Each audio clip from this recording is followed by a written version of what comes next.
Do you want a step-by-step framework on how to nail cold calls? Hey, I'm Sam Dunning, co-owner over at webchoiceuk.com and host of the Top 100 B2B Marketing Podcast, Business Growth Show.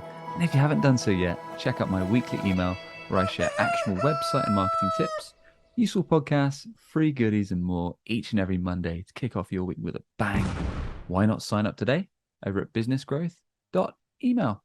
So today, I'm sharing part of an interview I ran a while back with Benjamin Dennehy, the UK's most hated sales trainer, where we talk about how to nail cold calls. We talk about the psychology behind them. We talk about a full step-by-step strategy. We talk about what are the end results, the end goals, the main outcomes that you want of a successful cold call. And we share exactly what not to do and how to get the best results to make sure your cold calls are actually driving qualified sales meetings for your company and leading towards profitable revenue. Let's dive in. I want to start from the very start. So from initial cold call, what is the what's the reason for it? What are we trying to achieve? What are we trying to get out of a cold call? So that's a good question. See, I ask everybody that question. What is the purpose of a cold call? And you get an array of answers.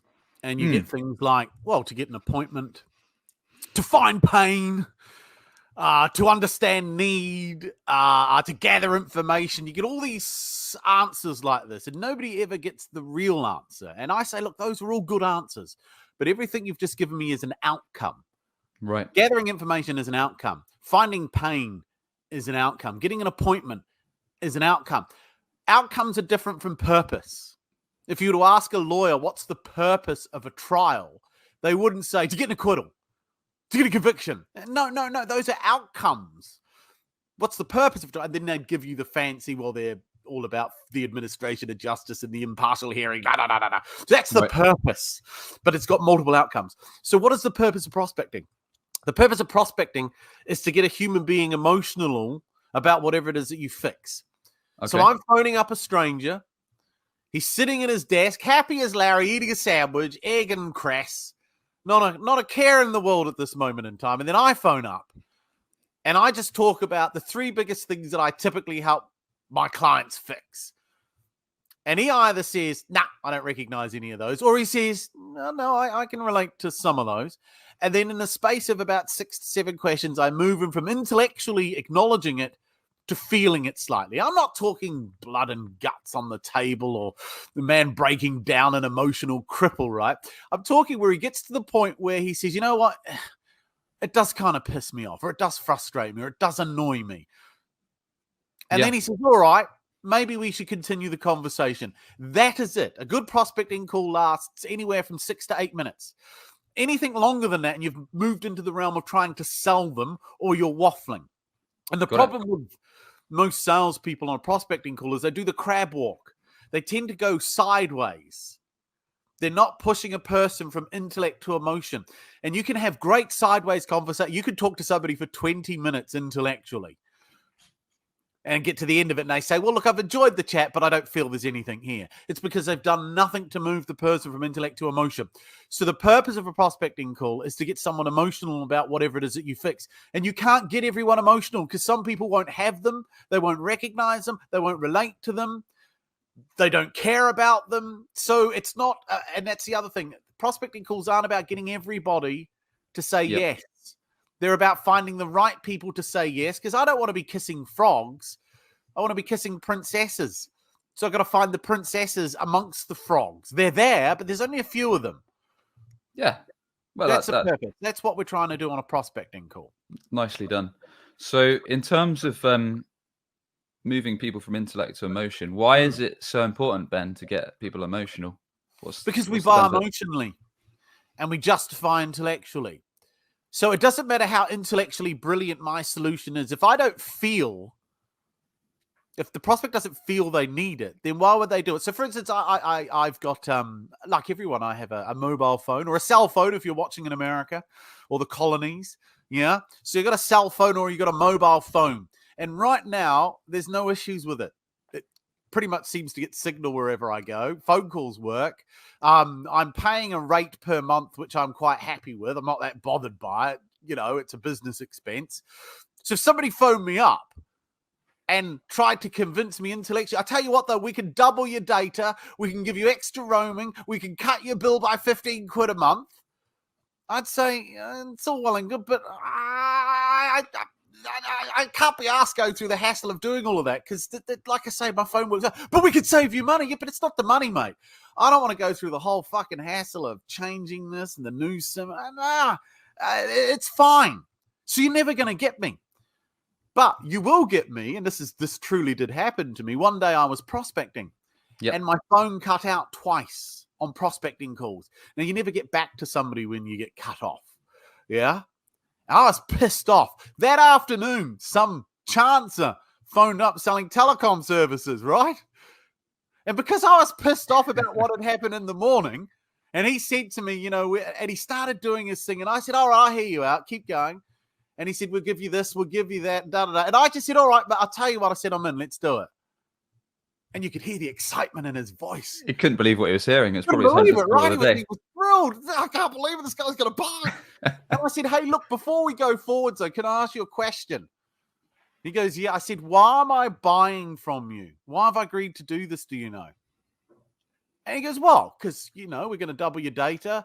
We're going to save you. I said, no. I said, look, I have no idea if the service you're about to give me is going to be any better. I don't need the extra data. I'm going to take it because you've offered it. And I didn't even. Do you know why I'm buying this? He goes, well, I said, spite.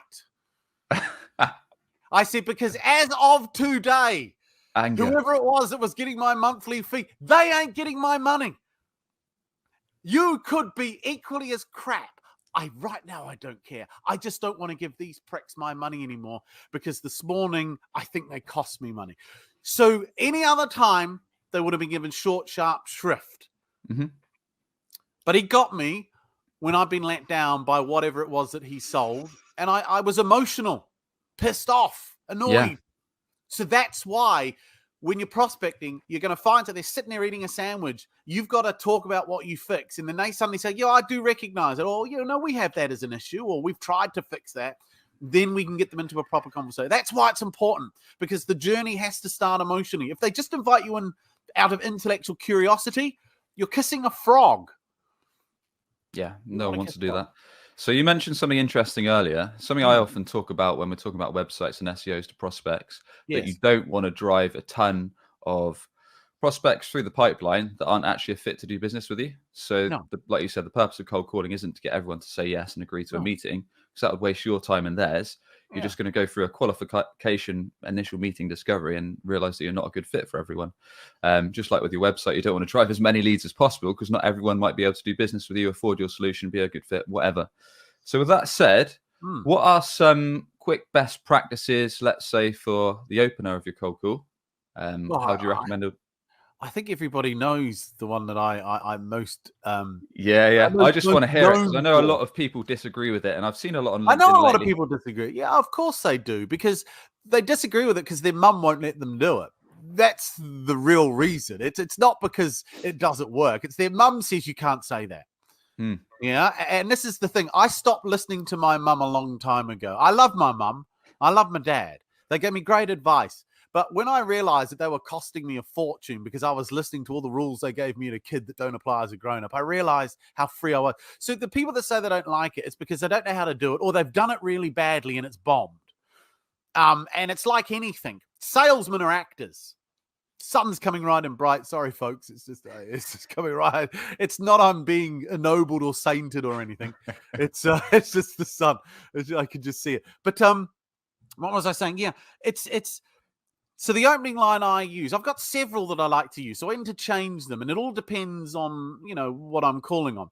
But the one that I prefer is, and this works predominantly on decision makers. This works on people in the C-suite, as they say. So I don't phone anyone below director level. If you're phoning below director level, you're wasting your time. Yes, occasionally some managers have the unilateral ability to spend money, but the word manage should tell you what they do. They don't make decisions. So phone at director level. And the thing about directors, these are tough people. They're confident people. They're assertive people. These are people that make decisions for a living. And they got to the top because they made good decisions. Sometimes they made bad decisions and they learned from them. So they're decision makers. They're autonomous and they're their own person and they have a very strong sense of concept and identity. So when you phone someone up like this, I want to deliberately poke them in a way that's going to make them react. And if you phone up a decision maker and you tell them to do something, their reaction is no. You don't tell me what to do. It's the human condition. We're rebellious by nature. We don't like to be told what to do. So when I phone up, the phone answers and I go, hey, is that Sam? And you go, yeah. You Sam, look, you are going to hate me. This is actually a cold call. So do you want to hang up or let me have 30 seconds? And when you say to someone, do you want to hang up? The reaction most of the time, it's not 100% because you don't know what frame of mind or what's going on in that person's world when you phone them. But most of the time, 95% of the time, if you deliver that well with assertiveness and confidence at director level, you often get a bit of a chuckle. You get, no, go on then, or it depends. What's it about? Yeah. So you get permission. They give you permission to talk to them. And then the other bit after that is I don't say, can I have? Or please, is it okay? I give them a command. I say, let me have. It's a command. So do you want to hang up or let me have? So I'm commanding them with the second bit. And it works on a psychological level because the instant reaction is no, don't want to hang up. Yeah, and then let me have 30 seconds. And then you'll get 3 answers. They'll laugh. Ha, quite like that. Go on then. Some will say, well, what's it about? Which is kind of a weird thing to say because you've just said, can I have 30 seconds to explain what it's about? So it's they don't know what to do here. They're caught up. They want to say no, but you've caught them. How much of this is because it's still very unusual to hear this type of cold call intro, and how much of it is weighted on the way you actually deliver and your tonality? The delivery is key. If you say, I'll be up front. This is a cold call. Do you want to hang up or can I have 30 seconds?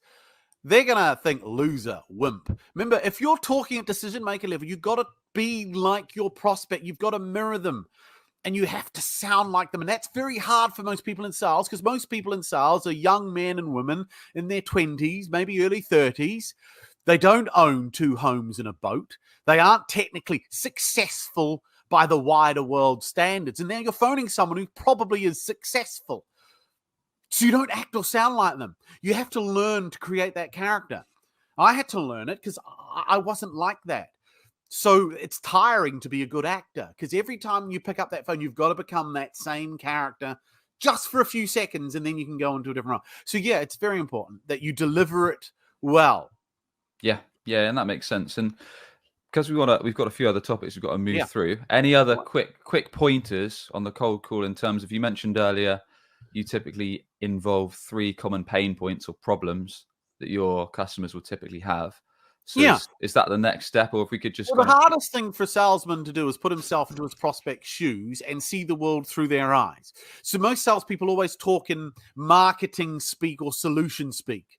We help companies do X, Y, Z. We have this proprietary system that can do, we achieve blah, blah, blah. People tell us they have. But your prospect's never thinking in that language.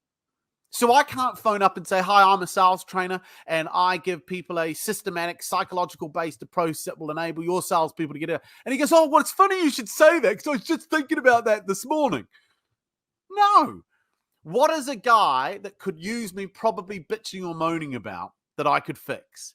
And I know the number one thing. I phone any MD or CEO, go, look, you probably got great guys, but you're maybe a bit frustrated that they're reluctant or not motivated to pick up the phone and prospect. And they say to you, yes, I recognize that. That's what we're after. We're after what they see in their everyday life. So you've got to reduce it to that. And that's hard. Every client I get has to do that exercise. And they struggle because they write down what they fix. No, not what you fix. Write down what your prospect's viewing in their everyday life that you fix. Oh, I don't know. So how can you phone someone up and honestly say you understand them when you can't even view their problem through their eyes? So that's a key takeaway. And if you get that right, your prospecting calls will work so much better than the vomit you're probably spewing on them now. Yeah, it informs your marketing a lot. We've done a lot of past episodes where we've talked to marketers and basically shared about how you can run customer interviews. So you interview your current best customers, find out the problems they actually came to you with, what they wanted to fix, find out the ones that are the most common, the juiciest, and the ones that actually bring cash flow, and then use those in your sales material, whether that's in your calls, your website, your Yeah. marketing material, and all that good stuff. So that makes sense. And just to wrap this up, are we constantly pushing for the meeting? So if we've had a problem that they've said, yeah, that resonates, and are we just looking to dig deeper on that and eventually close out with saying, like, can we set up an appointment next Tuesday No, or something like that? Or I do not use the word, can we have a meeting or can we book in an appointment? I can't remember the last time I ever asked anyone for an appointment or a meeting. Because the way I structure my calls, it's not possible. The call ends. I've done my questions to get them slightly emotional, because the last question I ask is, can I ask you a last question before you hang up? I go, have you given up trying to fix this? Now, because I've done my job well, 99% of the time I get, well, no.